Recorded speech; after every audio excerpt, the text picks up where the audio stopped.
gue udah dipinjemin Nahida kah sama Miho. Untuk info itu gue nggak bisa ngomong. Tapi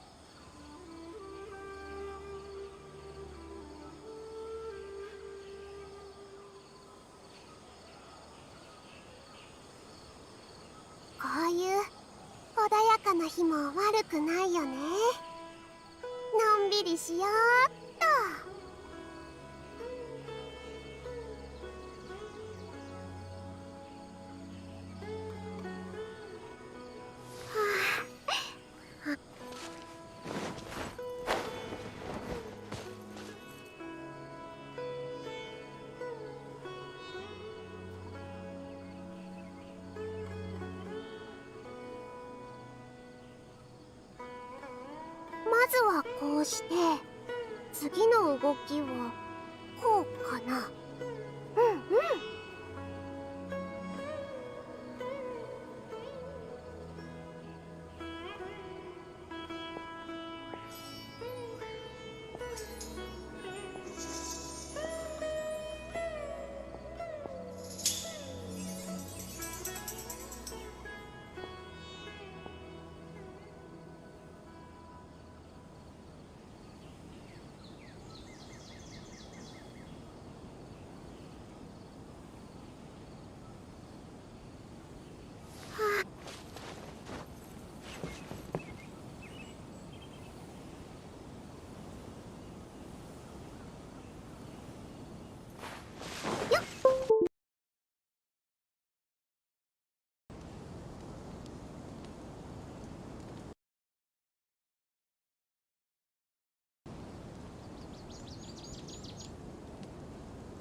遊んであげようか。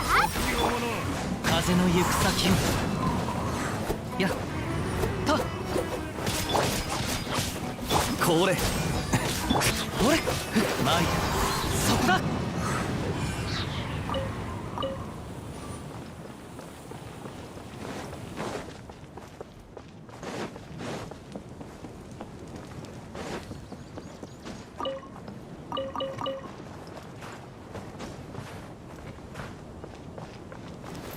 風の赴くままにすまんすまんこいつはどうだいくよ。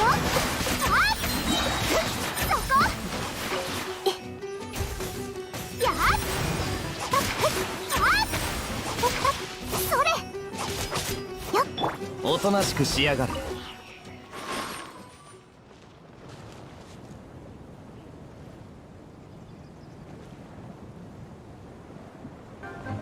kita masuk ke sini. Nah itu dia cari jalannya.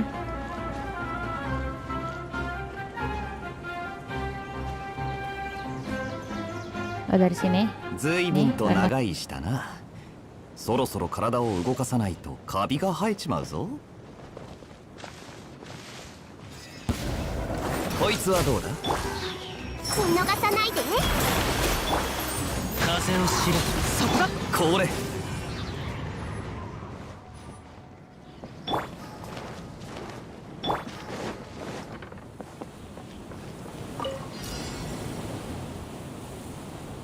やこれ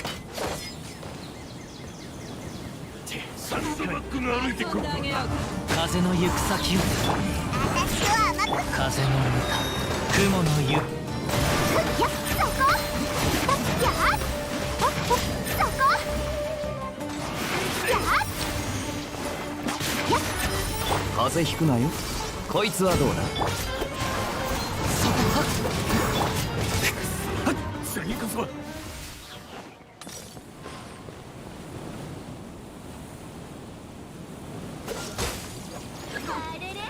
お前風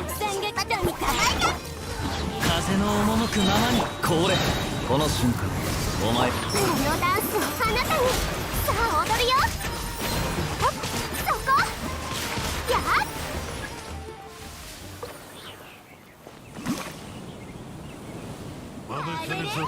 お客さんが来たみたい私は甘く見ないで風を知れそこ頑張るよやっ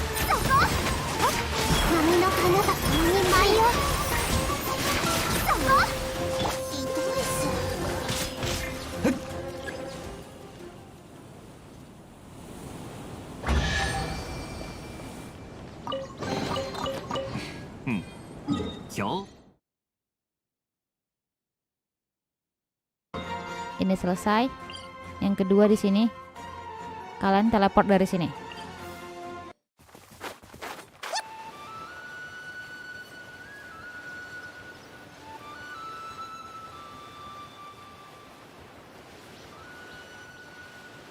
Intinya biasa sama, tapi karena Nah, emang itu udah dia. gambar Pas di main tengah-tengah itu secara ya. umum di Genshin itu karakter yang Kita on field, dekatin. di field gitu ya, sering Kemudian kita cari kunci 0/2. Tinggal kita jalan-jalan cari kunci.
すまんすまん。おとなしくしやがる。さあ踊るよ。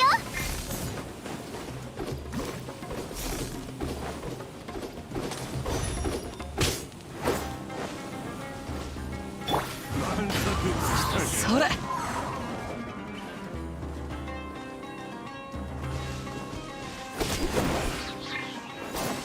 っはっ、そこだ。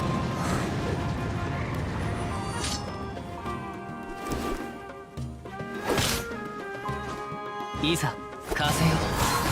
行くよ。やっきゃー。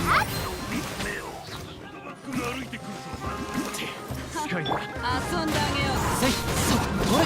これ。この瞬間、お前。このダンスをあなたに。はっ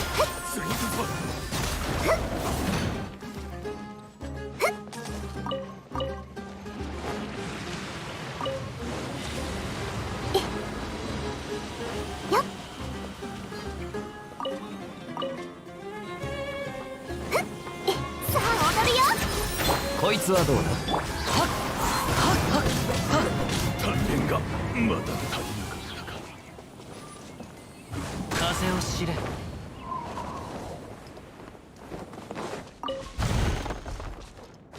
行こ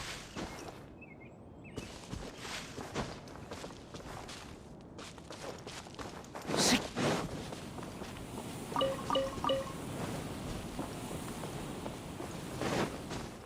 はっ。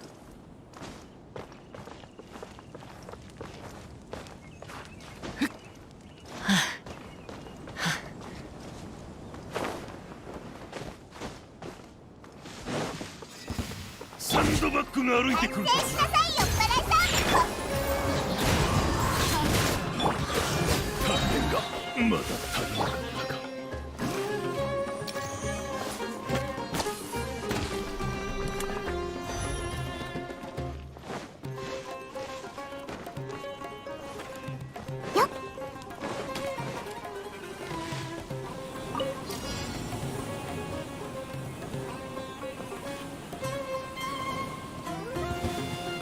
行くよ。やっそこ。はい。見逃さないで。風の赴くままに。すまんすまん。おとなしくしやがる。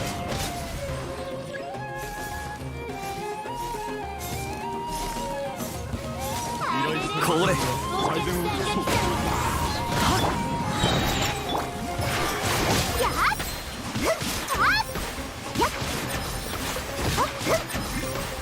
おとなしくしやがる。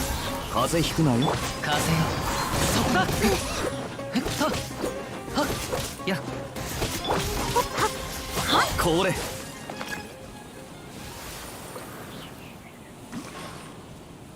招かれざる仕事。おとなしくしやがる。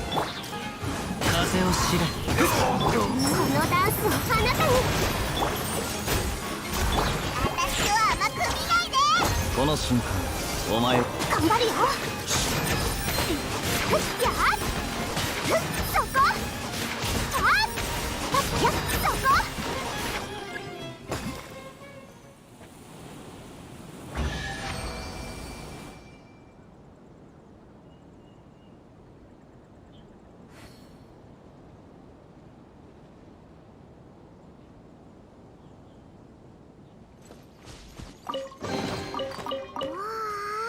予想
完全懲悪。仁義を通すよ。次は何に会えるかな。は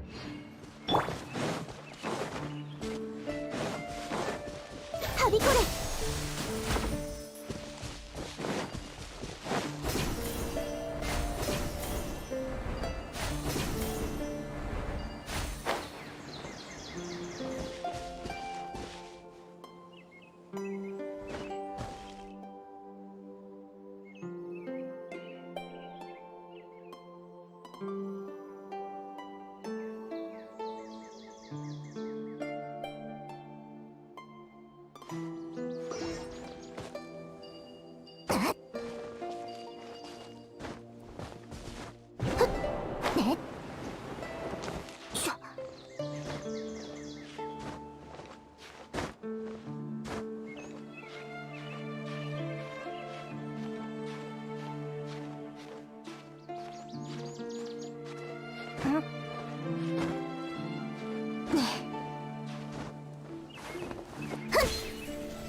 あなたの運命は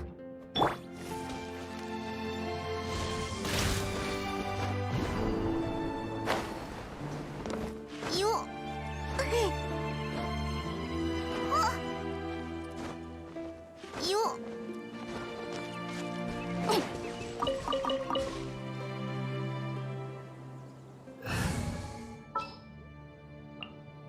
雨だれ石をも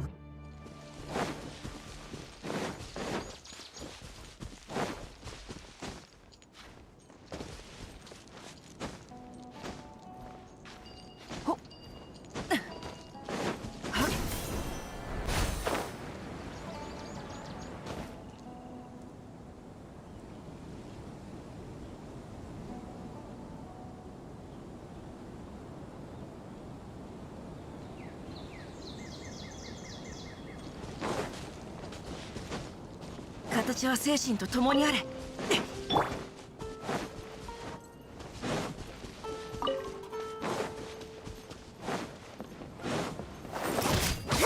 最善を尽くそう。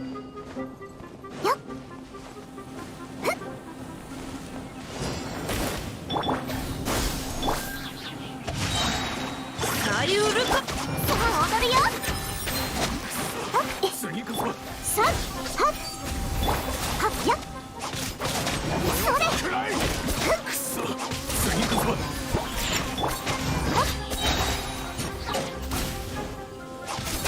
見逃さないで。そこ牧野を認める。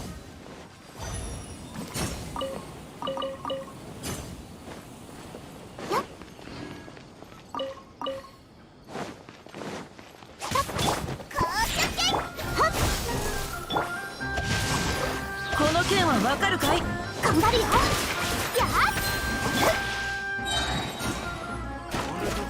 歌よ錦となれ。さって泣きの見つめよ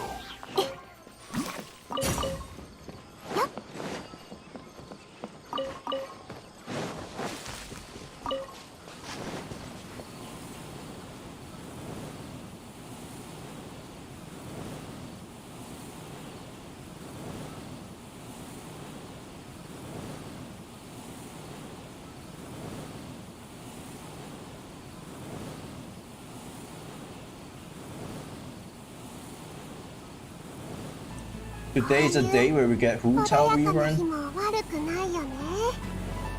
のんび Yeah, り hopefully. さーっ It's not a mess. Oh, Vesma, I'm doing pretty fine. Yeah, thanks for asking. Doggo.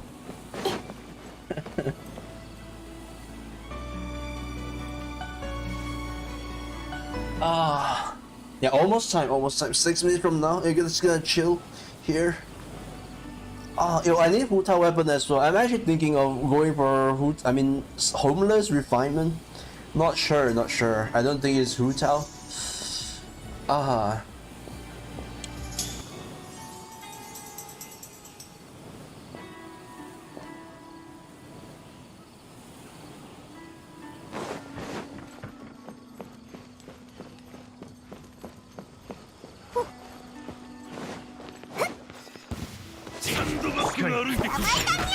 はびこれ芽生えよ。さい。さあ踊るよ。やっ波の花と共に舞いを。あっそこ。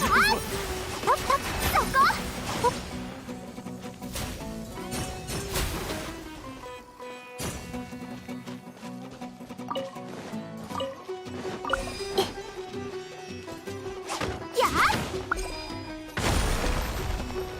頑張るよ。そこ。鍛錬がまだ足りなかったか。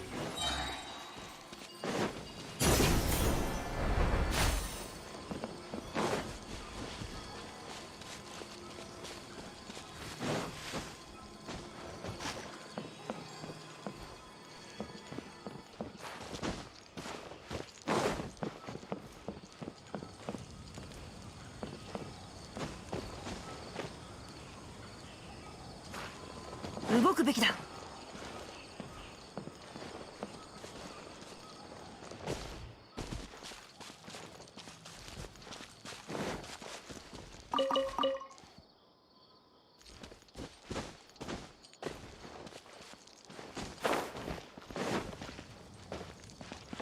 形は精神と共にあれ。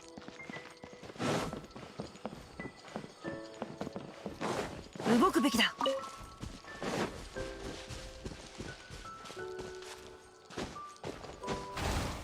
よい。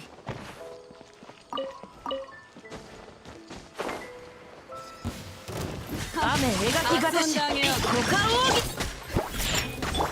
この剣はわかるかい？さあ踊るよ。見逃さないで。やっ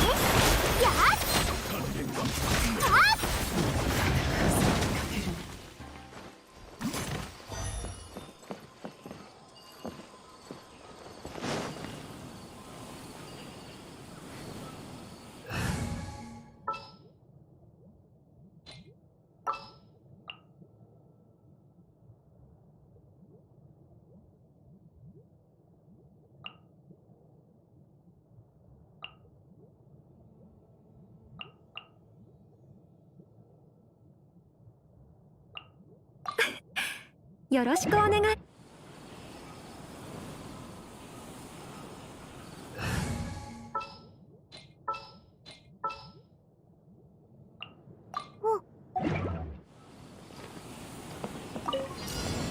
私とは甘く見ないで。サンドバッグが歩いてくる最善を尽くそう。せい。はっ。頑張るよ。やっ波の花と共に舞いを。雪を舞い。やっ近いな。風の行く先を。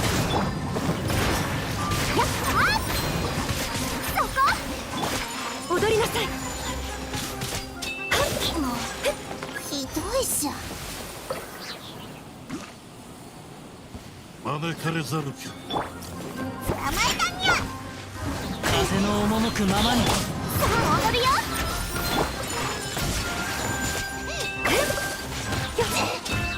もうひどいじゃん。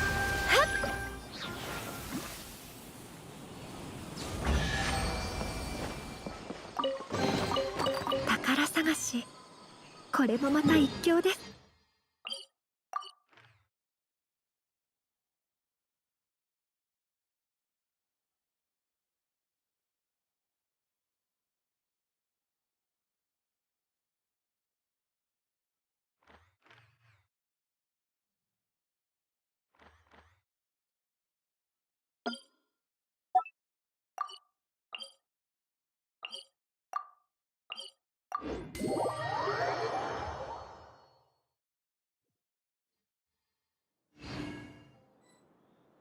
刀はお茶と同じく丁寧に味わってこそ本来の趣がわかるものです。それ。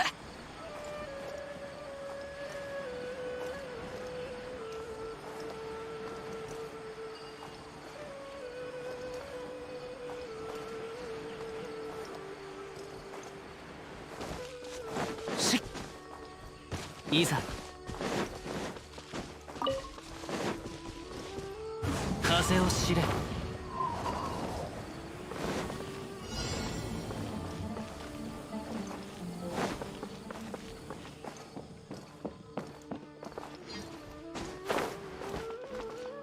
風の赴くままに。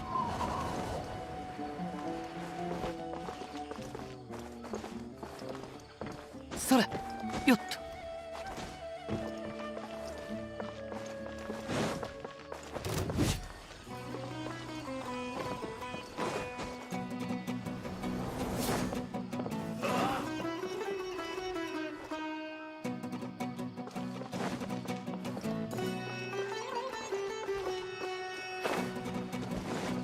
マイはっ、そこだ。いくよ。はっはっはっやっ。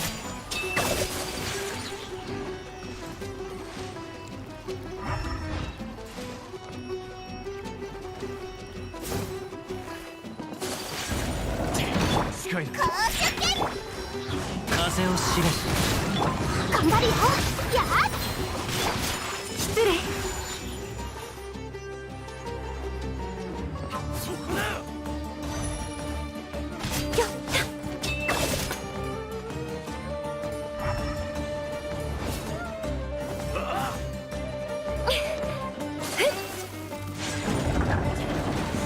遊んであげようか。踊りなさい。せい、そこだ。さあ踊るよ。遊んであげよう。負けを認めよ風の赴くままに。よっと。雪を前。よ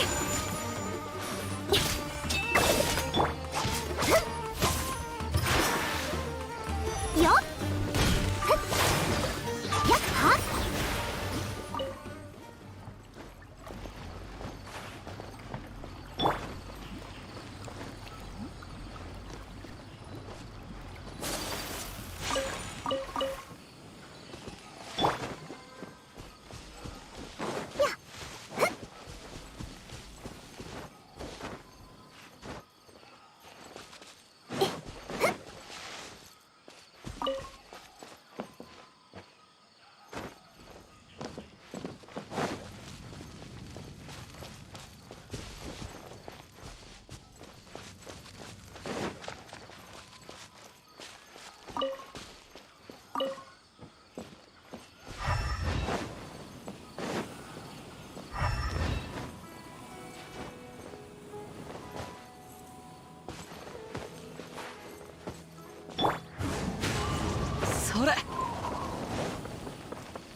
遊んであげようか。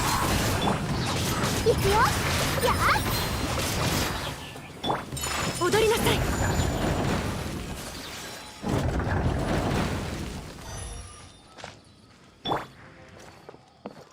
行こう。風を知れ。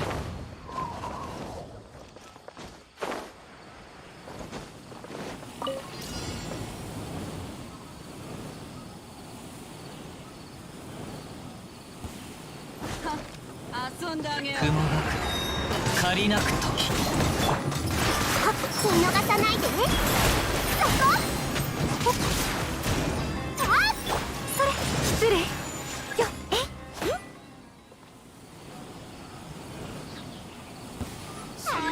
遊んであげようか。雪を前。風の赴くままに。ひ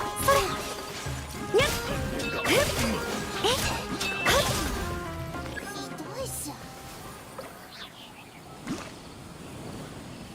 招かれざる結風を知れ。そこだ。踊りなさい。ひどいじゃん。この幸運を大切に。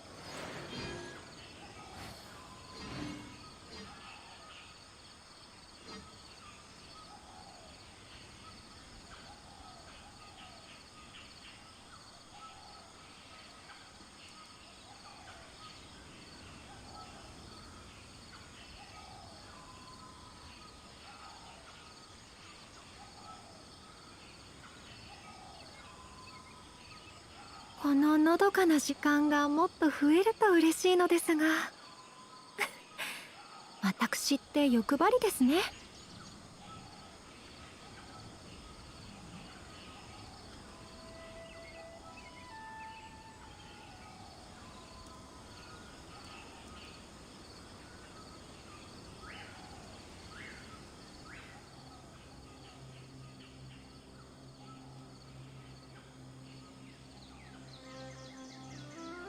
これが旅人さんの普段の暮らしですか。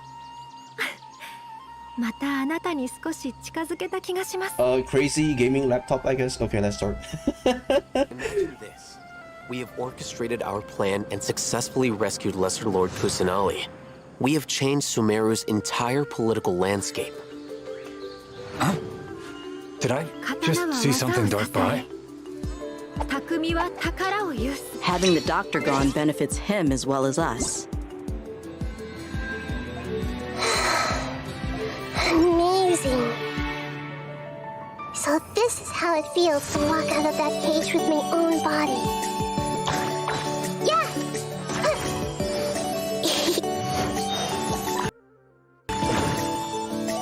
Hey! Make yourself at home! Yeah! But now doesn't seem to be the time to indulge in this feeling. Is it too late for an extension? Ha! Not now. Stars, shine for me.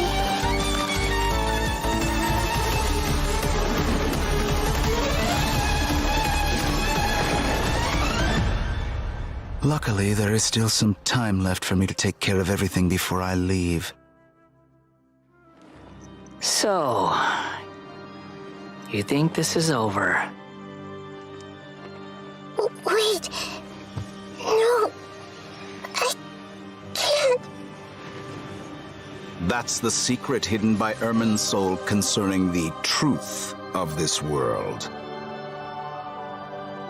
The Balladeer has already become a god? No wonder your own people have abandoned you, God of Wisdom.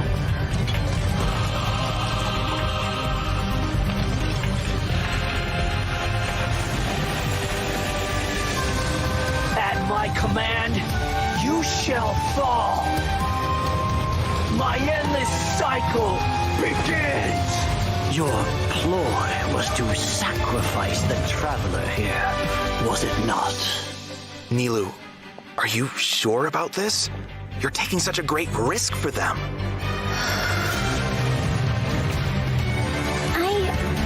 I must admit that I'm a little scared. But I'll try my best for Lesser Lord Kusanali. Hatham's plan is even more radical than I imagined. Brothers, let's show them we Eremites are not to be messed with.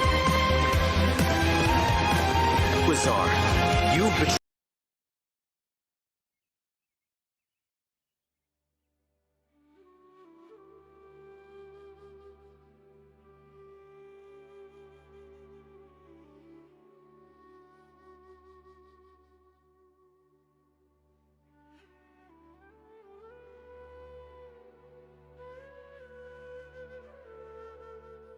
About some of the storyline. Maybe we can talk about that massive mechanical-looking puppet we've seen. That's the god that the Academia has been creating. That's right, and now that you mentioned it, let's talk about the Balladeer boss battle. Whew, this boss looks tough. The doctor must have put a lot of his energy into this. Yeah, the Balladeer has lots of strong and awesome-looking abilities, so why don't we start by checking out some gameplay from the new boss battle? Sounds good. Woo!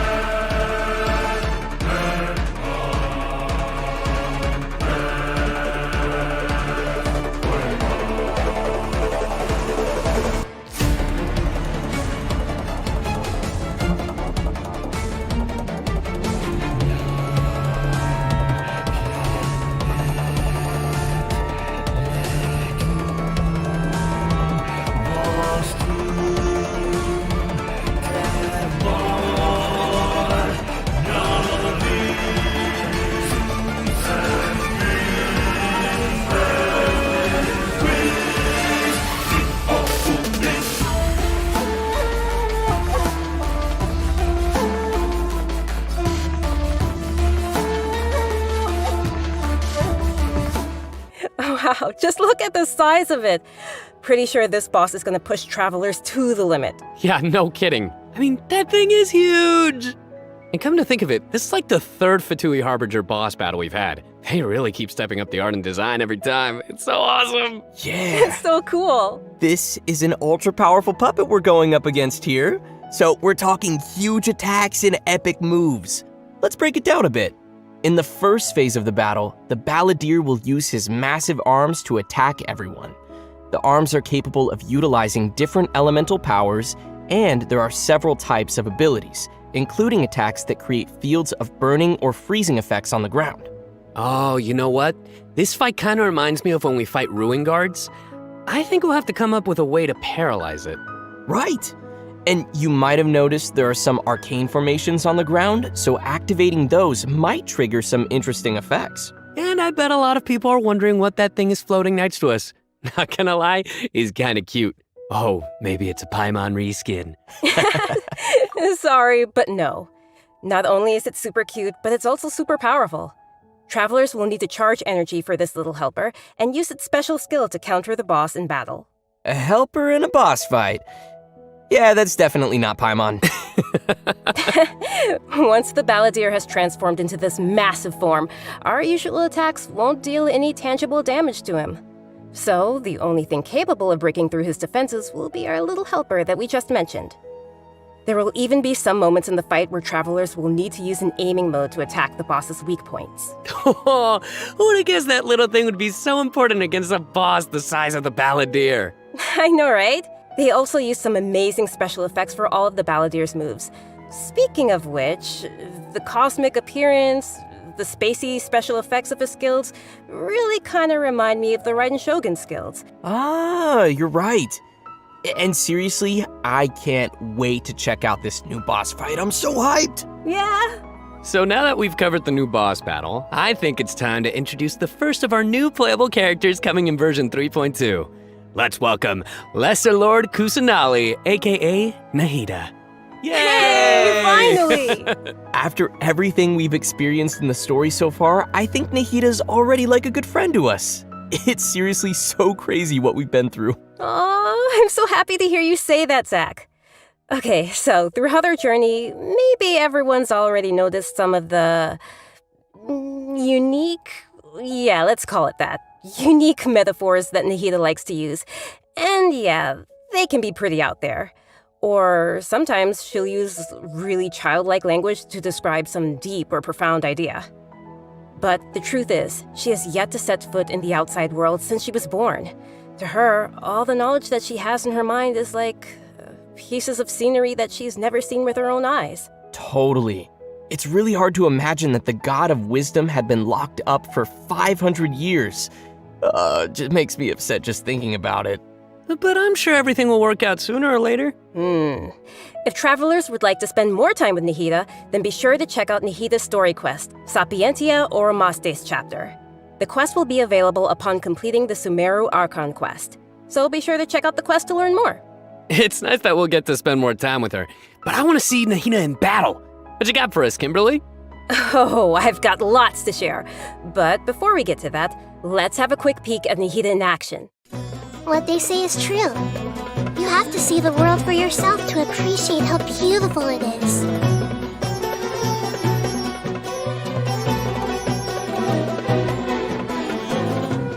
Grow! The Temple of Wisdom!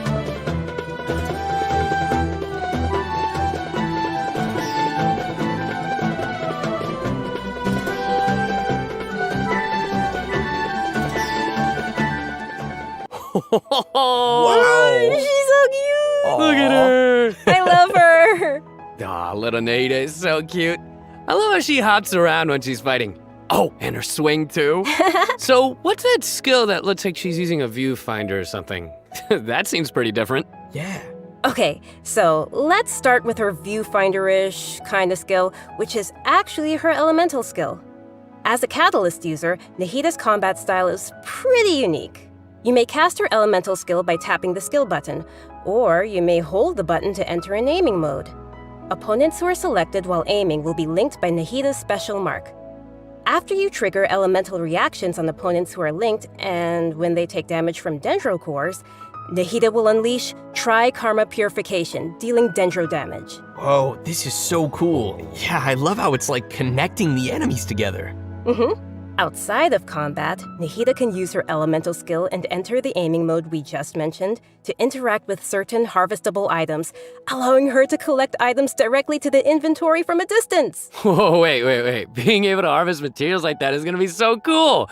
That'll really save us some time. Yeah.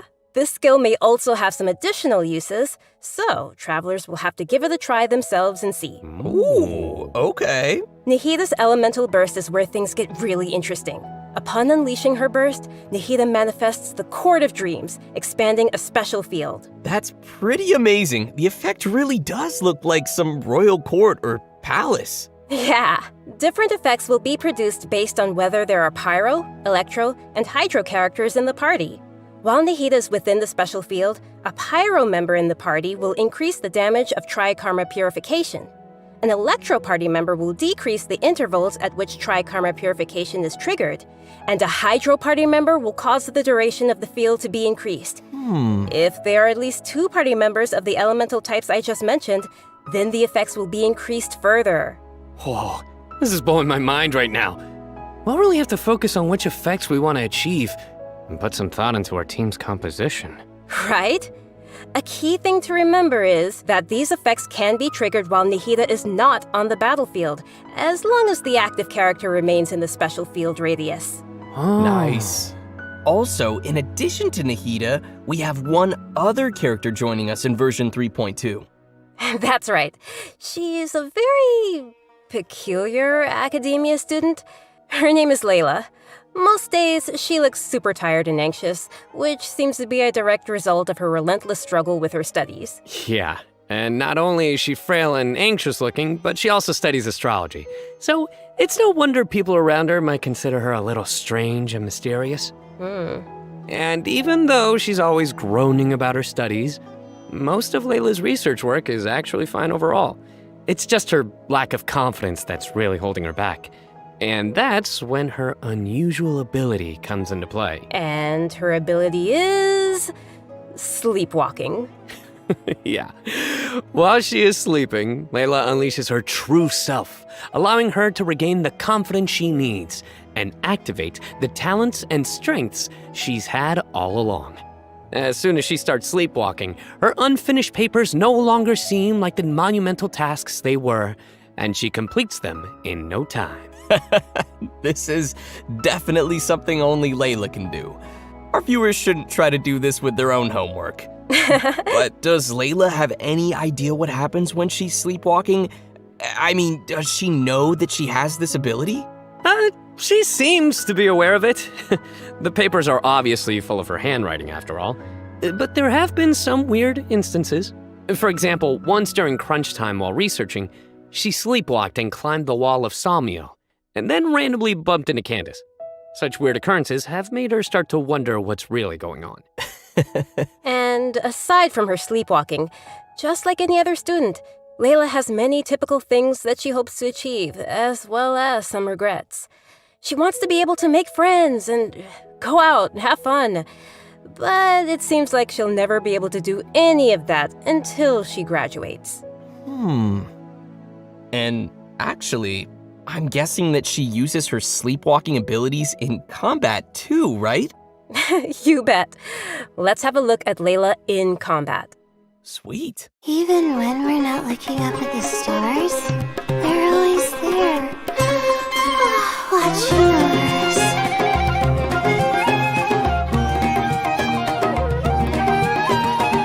My guiding stars!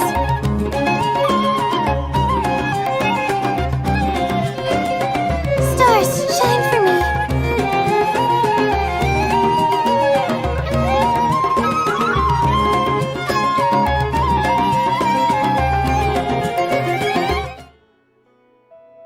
It almost looks like she's sleeping while being protected by the shield. This shield not only protects Layla, but also creates night stars while it is active. When a character protected by the shield uses an elemental skill, more night stars will be created. Once 4 night stars have been accumulated, they will transform into homing shooting stars, dealing damage to any opponent's hit. Ooh. Night stars. I love how her skills have a starry theme. It ties into her studies. Yeah, throughout the skill's duration, each time a night star is accumulated, the shield strength will increase. This effect can stack up to a maximum of 4 times. Whoa! Layla's elemental burst unleashes a dream sphere that constantly fires starlight slugs at opponents within its AoE, while also generating night stars for Layla's shield. As a talented Ratawa student, Layla also comes in handy when crafting. When Layla crafts character talent materials, she has a set chance to receive double the product. Nice. Sweet. Anyway, when can travelers expect to see these new characters available in-game? Great question. That brings us to our new event wishes. In the early part of version 3.2, Nihida and Yoimiya will be available. In the later part of the version, we'll be seeing rerun event wishes for Yaemiko and Tartaglia, and Layla will become available for the first time. Also, a new 5-star weapon, 1,000 Floating Dreams, will be appearing in the new weapon event wish. Oh, nice! By the way, I've heard that Layla's been getting ready recently to participate in Sumeru's Beast Tamer tournament. But before we get into that, I think it's time for us to take another break. We'll be back with the latest info on events coming in the version update. I know what you're thinking. It's time for redemption code. You guys get it? Boo. I know. All right, that's enough.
Welcome back to the version 3.2 special program, everyone.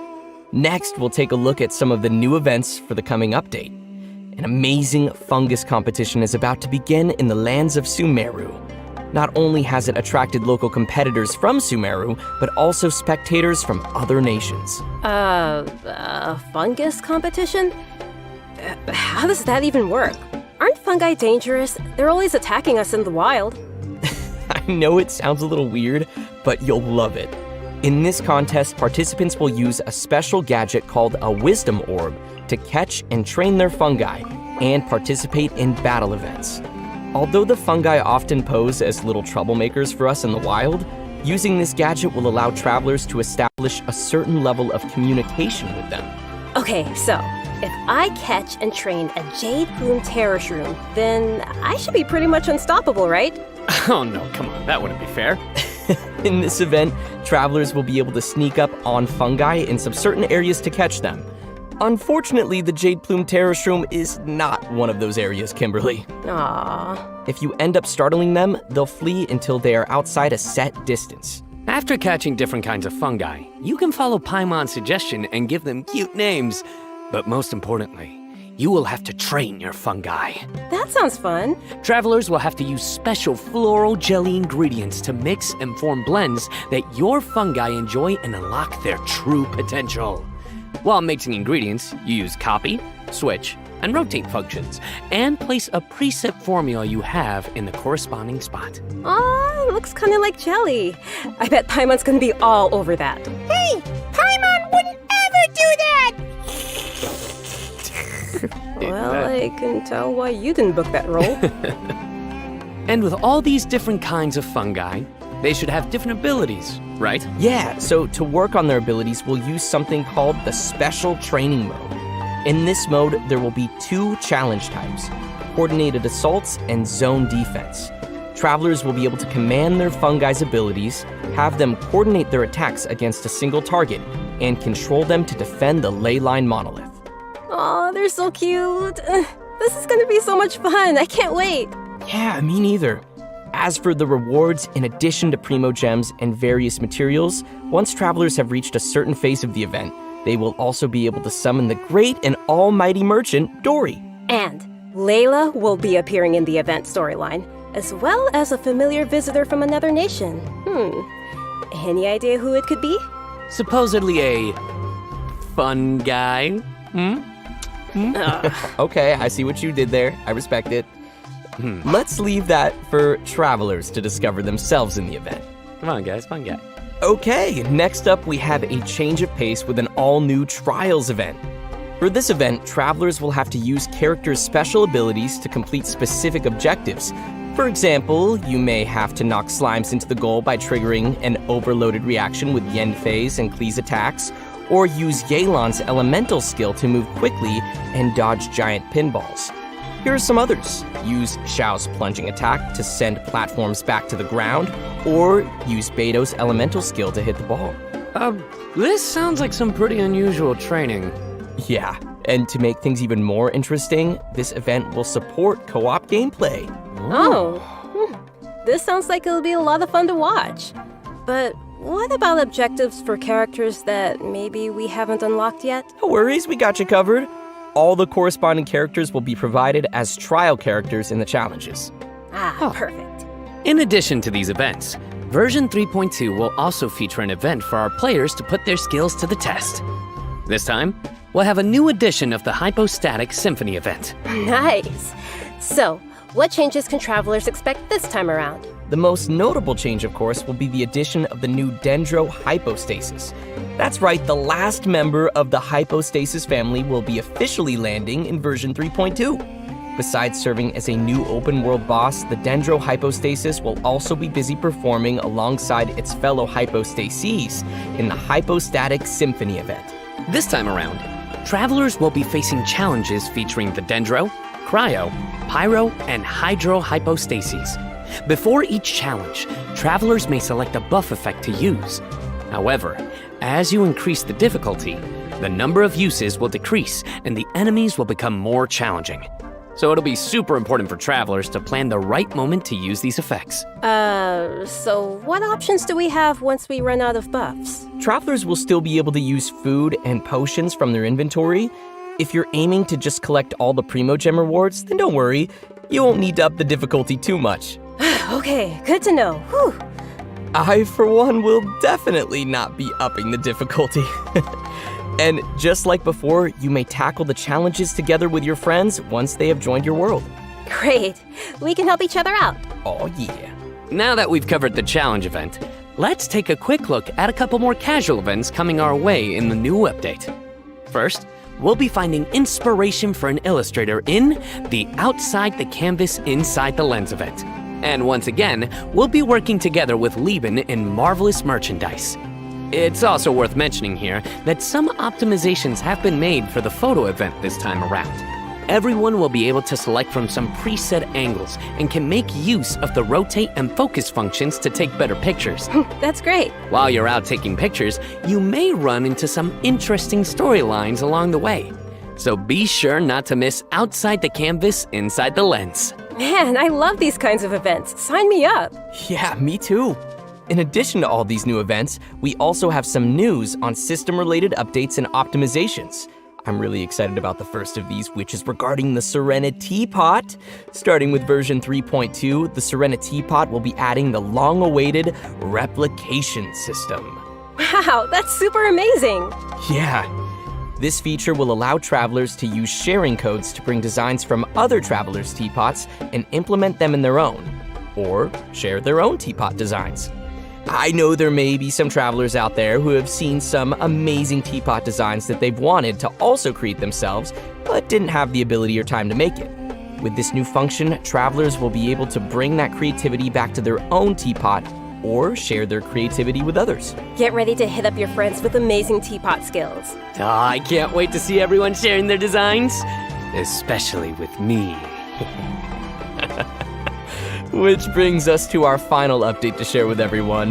This one is regarding the game's available languages. Starting with version 3.3, which will be the update following this one, Genshin Impact will be adding Turkish and Italian to the game language settings.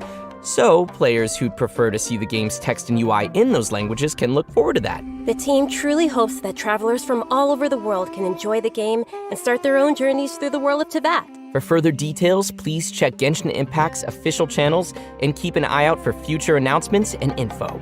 Wow, we've covered a ton of stuff. Seriously, it's a lot to take in. For sure. So now is probably a great time for our last redemption code. Oh yeah, let's go.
Well, everyone, I think we've covered just about everything coming our way in version 3.2, which means we've arrived at the end of our special program.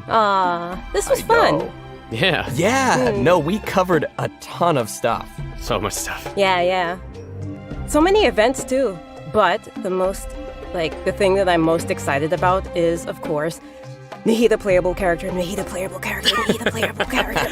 Obviously. Nice.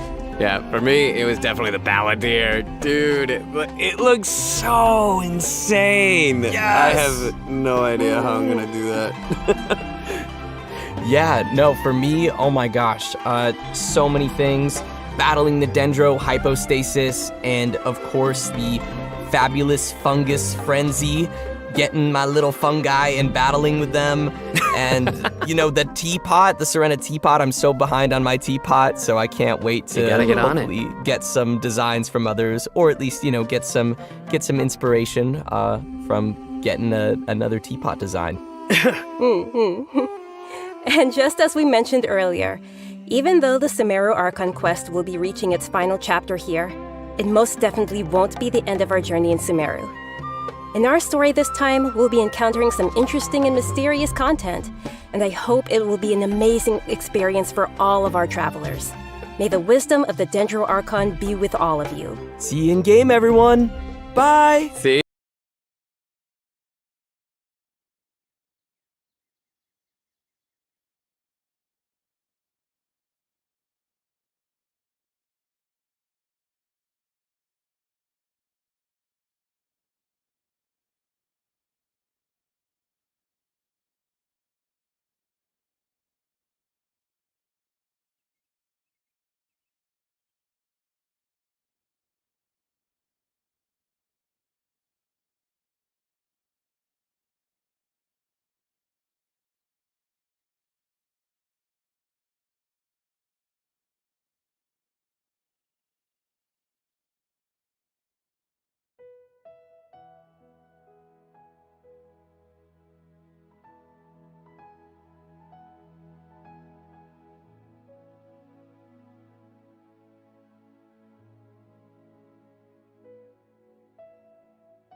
雪を前へそれさあ踊るよそれにゃっそれがまだ足りなかった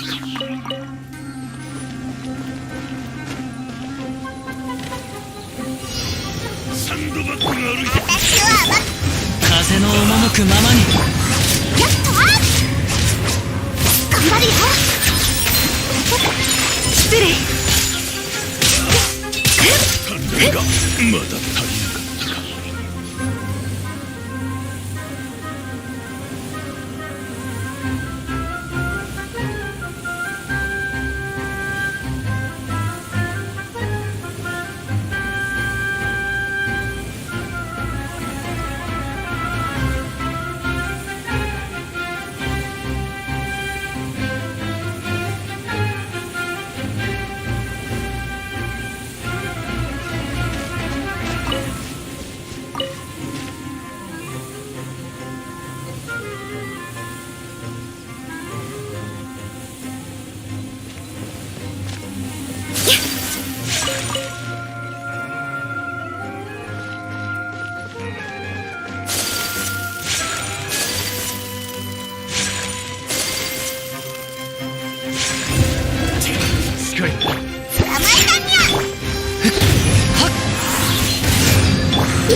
雪を前。頑張るよ。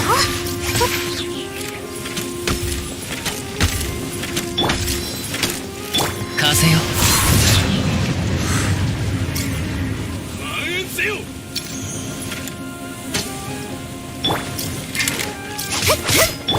失礼。よ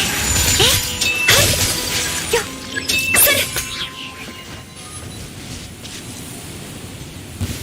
依頼されたからには最善を尽くそう。風の赴くままに。このダンスをあなたに。さあ踊るよ。また会おう。俺と賭けをしないか。風の行く先を。さあ頑張るよ。そこ。雪を前。それ。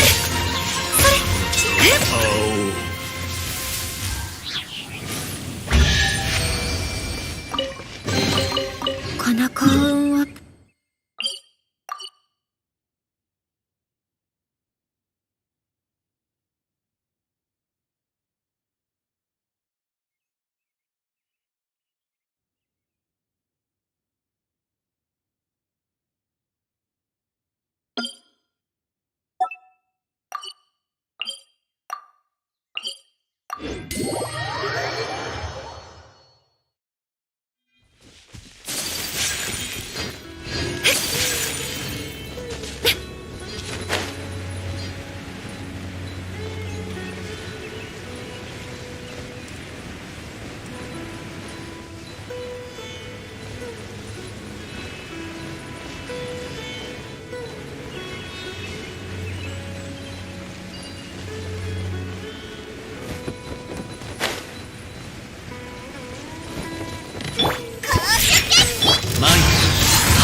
遊んであげようか。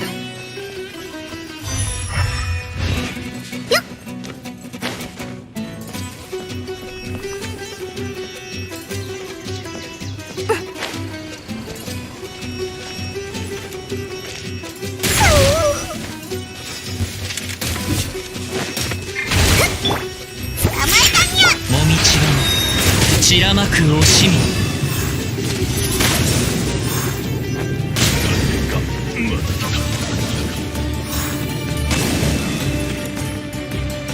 サンドバッグが歩いてくる。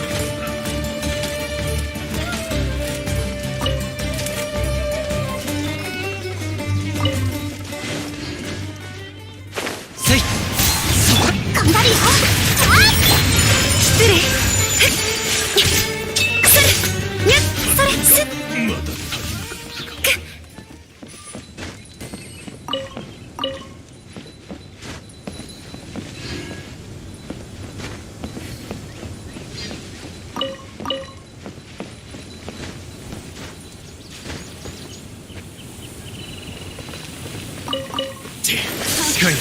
遊んであげようか。さあ、どこに隠れる？しっ風よそれはっさあ、踊るよ。はっ、はっ。やっ。踊りなさい。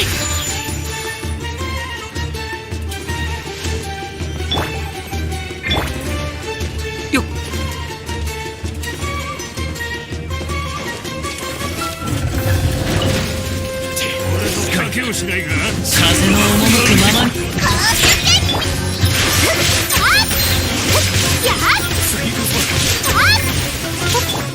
失礼。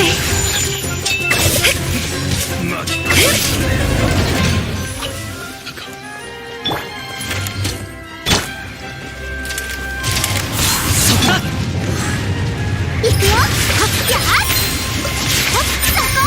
やっ。次こそ。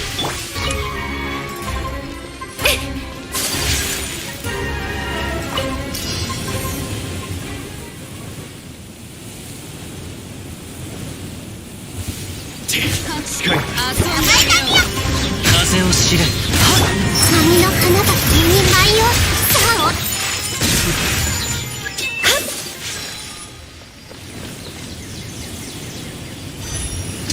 さあ、遊んであげようか。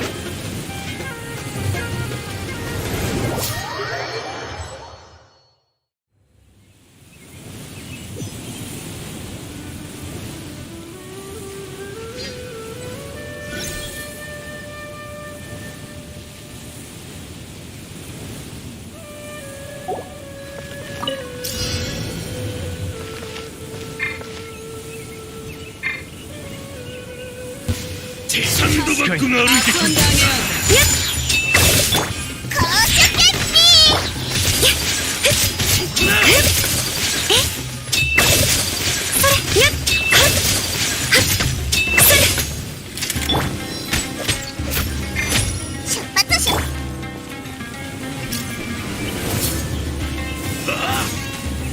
行くよ。はっ。はっ。そった。私は甘く見ないで。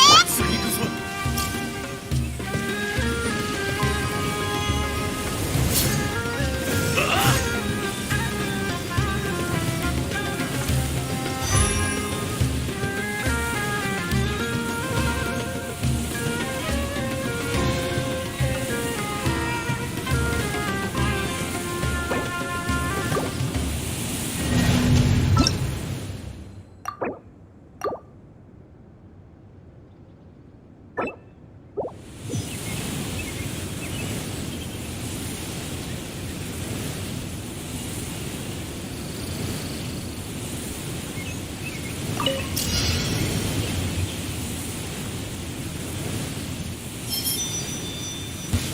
サンドバッグが歩いてくる。風の行く先を甘えたみよ。さあ、踊るよ。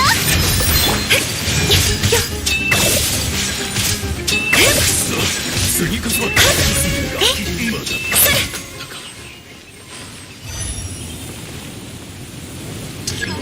遊んであげようか。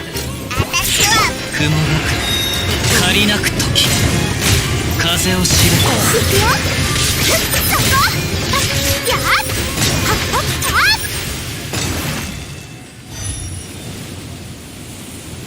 招かれた仕事。公主決定。風風の行く先を見逃さないで。雪を前。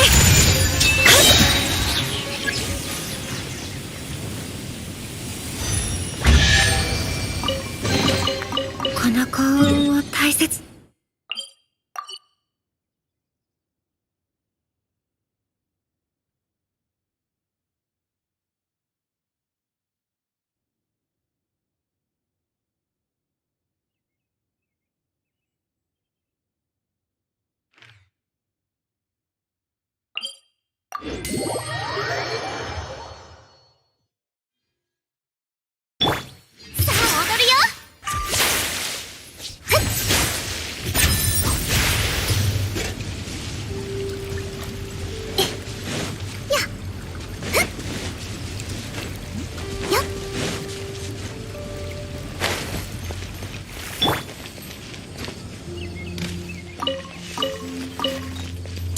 近いな。す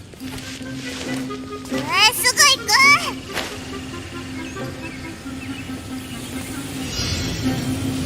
捕まえたにゃ。足をバックが歩いてくる。行くよ。踊りなさい。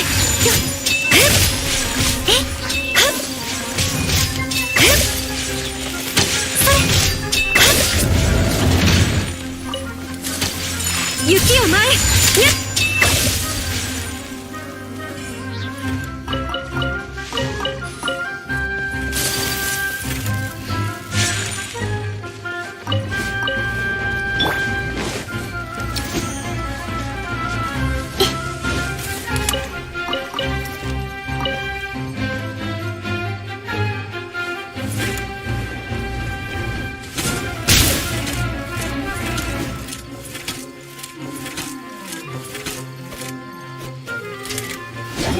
くらい。頑張るよ。よっ。踊りなさい。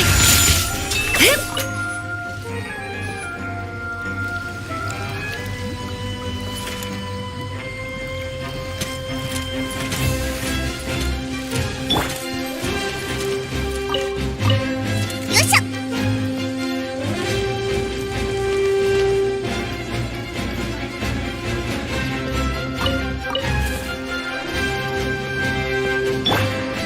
風の赴くままに。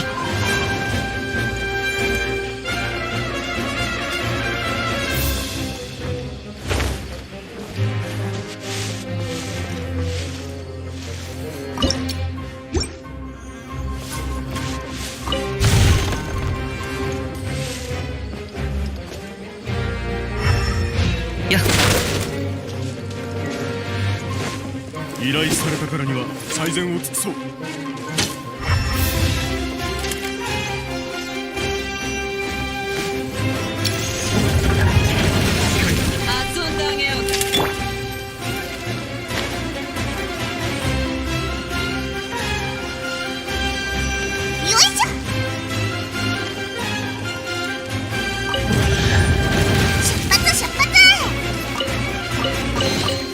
宝箱に何が入ってるか気になる。次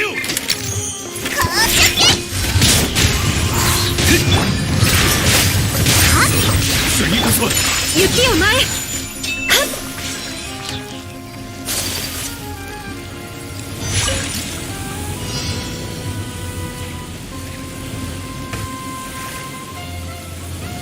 サンドバッグが歩いてくる。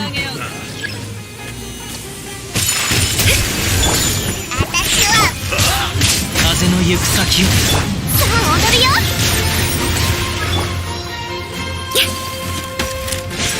踊りなさい。ま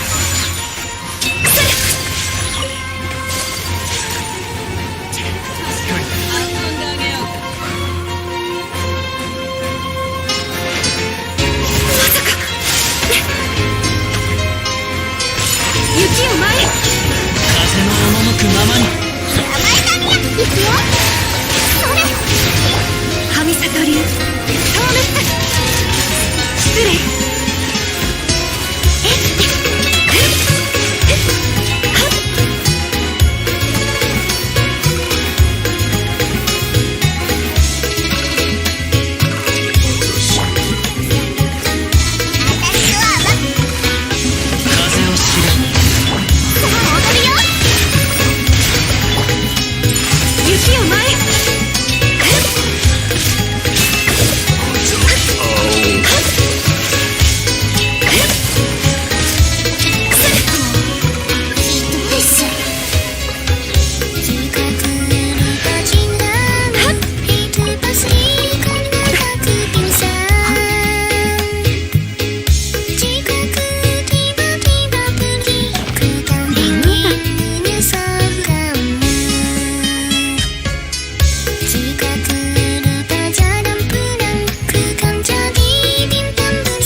くままに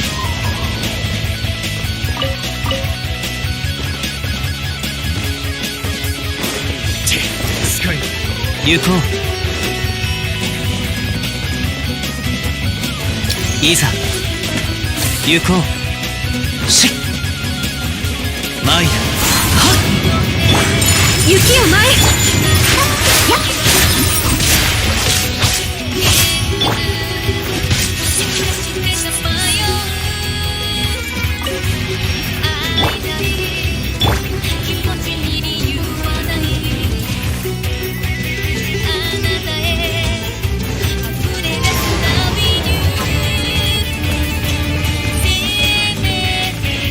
行こう。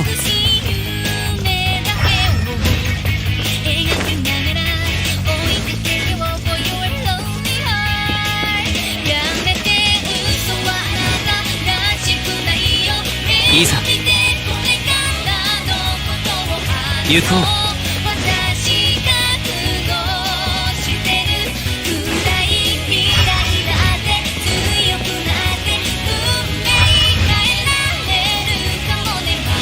いざスクリーン行くよ踊りなさいやっ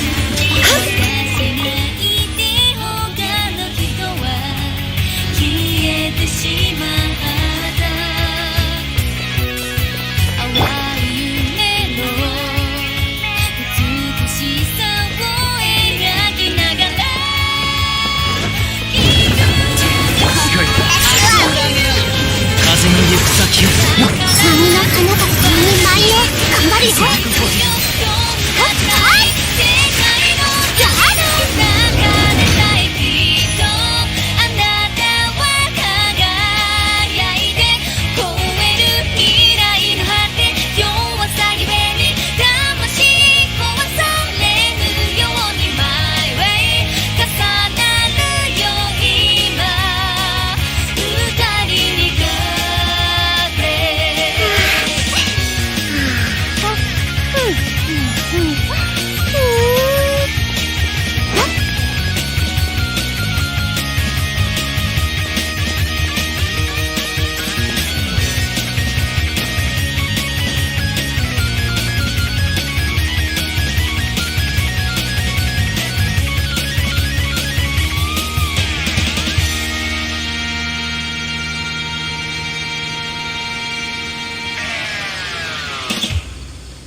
よしこの君の間に映るどんなものも見極めてみせるよ真実を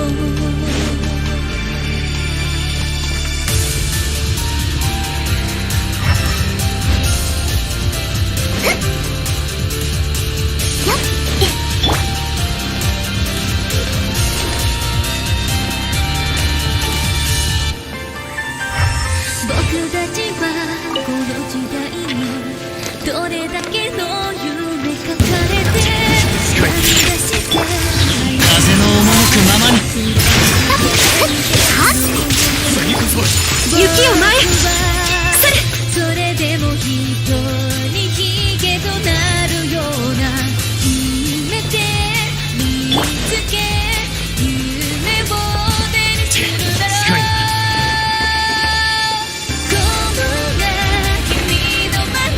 行こう。風を知れ。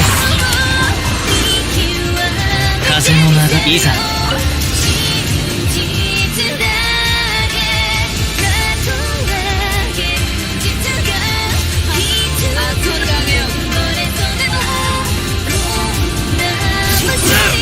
風の赴くままに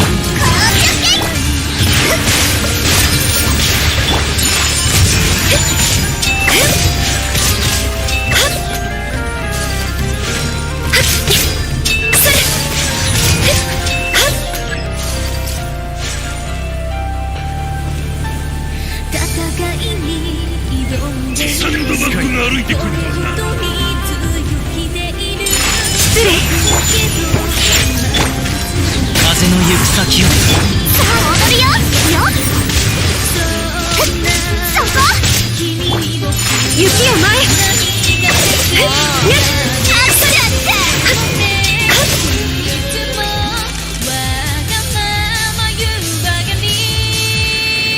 クション。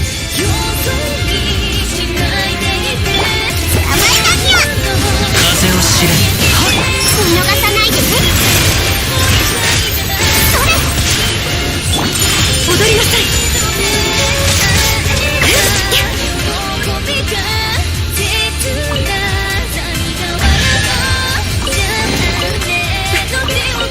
本日は運がいいようで。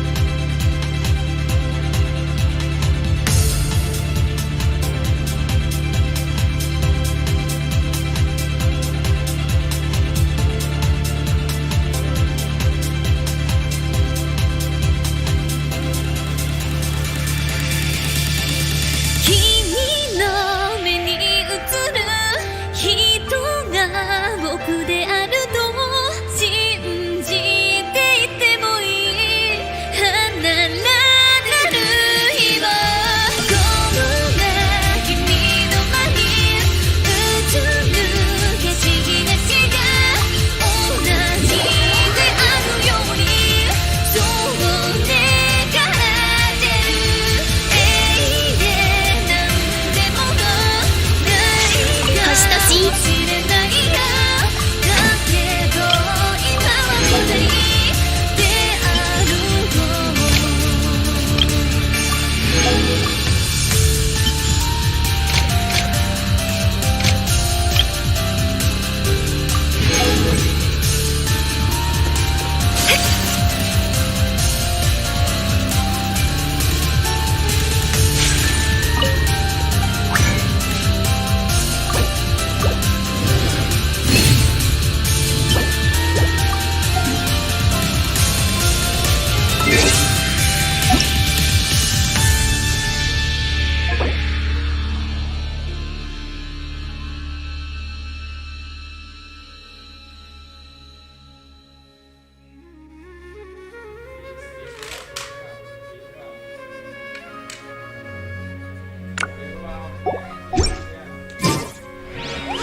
刀は技を支え、匠は宝を有す。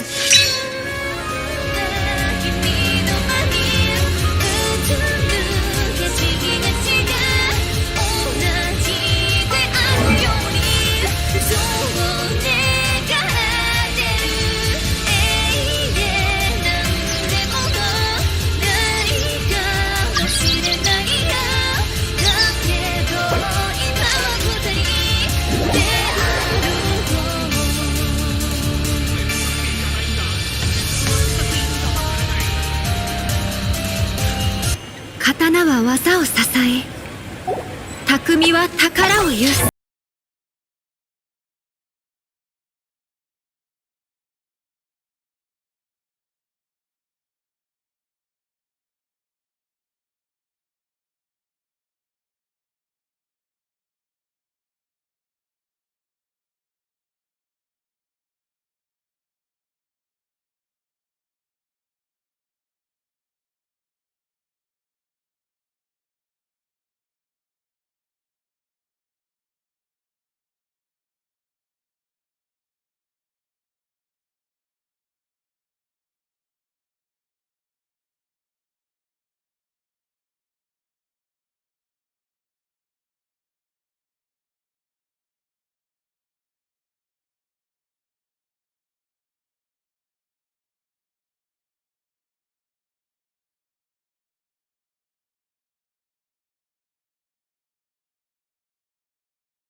のリーフサイウルトーン雨描きがたし糸よ光沢兵捕まえた邪魔をするなし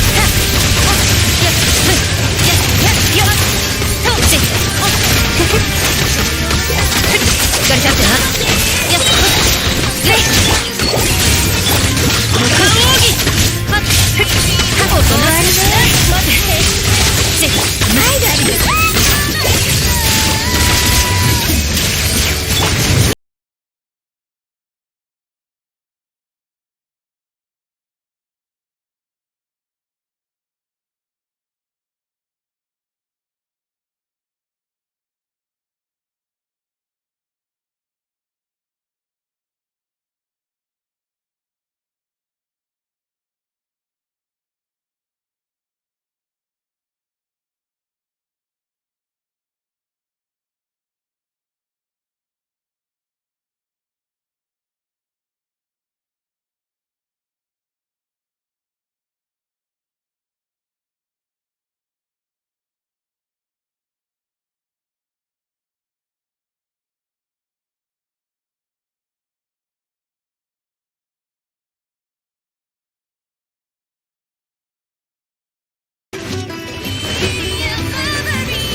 私は精神と共にある